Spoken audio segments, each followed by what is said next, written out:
প্রচণ্ড কুয়াশা এবং ঠান্ডার হাত থেকে একটু স্বস্তি পেতে যানবাহন চালকদের দেখা গেল কাঠালিয়া মোটর স্ট্যান্ডে এমন এক দৃশ্য, যে দৃশ্য ক্যামেরায় লেন্সে বন্দি করা হয়। রবিবার অস্বস্তি করে আবহাওয়া বিরাজ করছে সর্বত্র। জনগণের কাছে এক অস্বস্তিকর প্রকৃতির অসহনীয় দৃশ্য।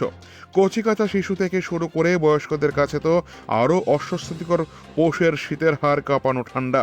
পৌষ মাসের সবচেয়ে হাড় কাঁপানো ঠান্ডা রবিবার দিনই ছিল।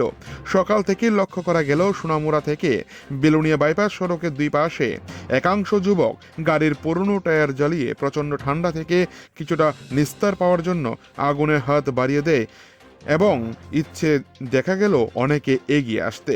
অপরদিকে যানবাহন চালকরা লাইট জ্বালিয়ে ঘন কুয়াশার মধ্যে যাত্রী পরিষেবা দেওয়ার চেষ্টা করছে। অর্থাৎ বলা চলে, রবিবার রাত পোহানোর পর থেকেই এক অস্বস্তিকর আবহাওয়ার দিন কাটানো জনজীবনের কাছে বড়ই কষ্টদায়ক হয়ে উঠেছে। এ অবস্থায় গ্রামীণ এলাকার বাড়িঘরে বয়স্কদের সময় কাটানো বড় কষ্টদায়ক। বক্সনগর থেকে নিজস্ব প্রতিনিধি রিপোর্ট, টিভি 100 বাংলা।